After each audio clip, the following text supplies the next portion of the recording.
Ang buwan pa nga lang simula nung ginawa namin tong business namin na samjihan, pero ngayon ay kailangan na nga namin baklasin. Nakakalungkot lang dahil milyon ang ininvest namin dalawa dito ni Bebo naksyuta.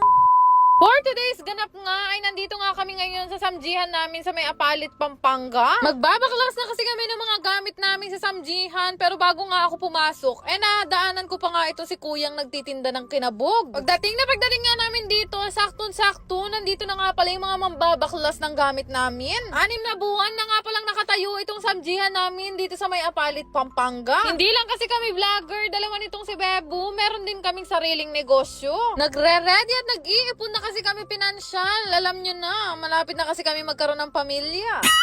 O diba, sa dami kong kailangan gawin, yung pagpapamilya pa ang una ko naisip. Naksyota. Pero partida, wala pa kaming anak niyan dalawa ni Bebo, pero grabe na kami magtrabaho. Paano pa kaya rugo kung 1 dosena ang aming mabuo?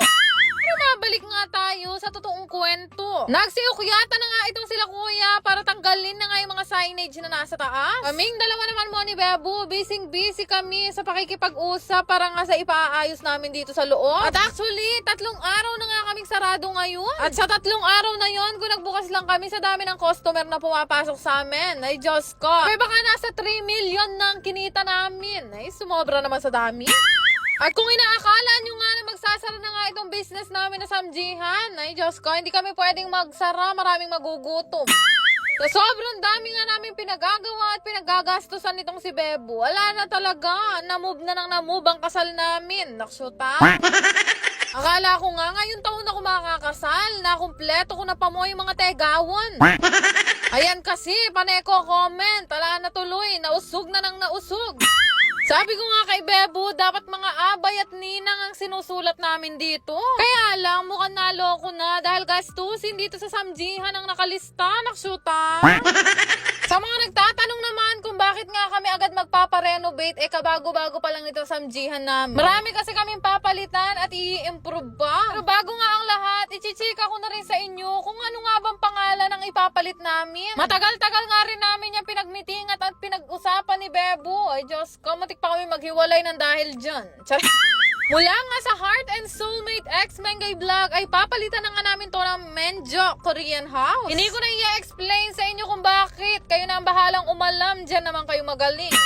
Lahat nga ng signage ay syempre papalitan na namin ng Menjo. Ultimo nga sa logo, pinag-isipan talaga yan namin dalawa ni Bebo. Sa mga magtatanong naman kung saan kami nagpagawa ng signage, nagpagawa kami sa may Costo Print PH. Napakapulido nga nilang gumawa. Pwede kayo sa kanila magpagawa na sarili nyong billboard.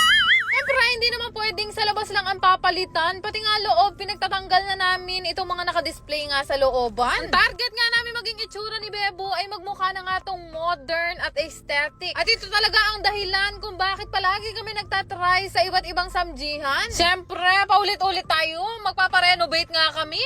Kami rin kasi kami natutunan sa ibang mga samjihan na talaga namang pwede namin i-apply dito sa Menjo Korean House. Pero alam nyo ba, hindi rin biro ang pagpaparenovate. Diyos ko, karami namin nagastos. At sa sobrang pagtitipid nga nito si Bebo, gusto niya siya na lang daw ang mag-electrician. Sabi ko naman sa kanya, ay loko, tung nang kami nga siyas kapag alang. Nga kaninang tanghali, hanggang ngayong inabutan na nga kami ng gabi, nandito pa rin kami sa samjihan. Gusto ko kasi, mabilis nga lang matapos itong pagpaparenovate namin dahil nga sayang yung mga customer na araw-araw kami pinupuntahan. Naman na yan, kahit ang Disney Princess, nakikisamal na rin.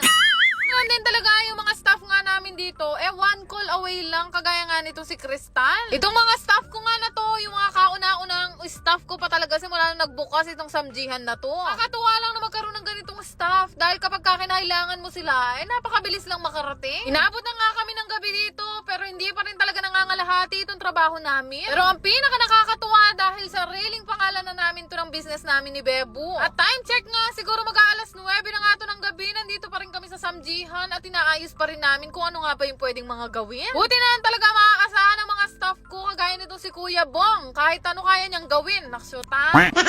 Yan pa man, i-update ko nga kayo sa mga susunod na araw kung ano nga ba ang magiging balita dito sa aming samjihan. Mukhang wala nga nakahula nung nakaraan kung anong pangalan nga yung papalit namin. Ulitin ko, ito na ngayon ang bago naming pangalan, Menjo Korean House by Mengay Vlogeristaris. Naksyuta.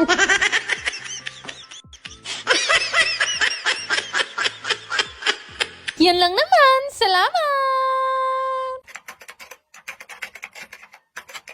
Namimigay nga ng Gcash si Mayora sa lahat na magre-register. Dito nga sa pinaglilibangan kong laro na photon game. Ito nga ay pinaglilibangan ko lalo na kapag nasa Bugay Farm ako at wala akong magawa. Pindutin nyo lang yung link na nasa comment section at huwag nyong kalimutang ilagay yung referral ID ko na 3205426. Na-register nyo nga, i-comment nyo lang ang inyong mga screenshot para mabigyan ko nga kayo ng ayuda. Cash in muna nga kayo bago maglaro at napakaraming pwedeng pagpili ang laro dito. Kaya nga nito pinaglilibangan kong Super Ace. Napakadalas ko yan laruin. Pindutin nyo lang yan kagaya nitong nilalaro ko at mananalo naman kayo dyan. Pero syempre, totoong pera ang nakukuha nyo. Kaya nang lagi ko sinasabi, hinay-hinay lang sa paglalaro. Pag may extra money, tsaka nyo lang to laruin kagaya ko. Kapag ka nanalo na kayo, pwede nyo na yan i-cash out. Lang kadali laruin itong photon game. Kaya kung gusto mong sibukan, yung link nasa comment section. Yan lang naman. Salamat!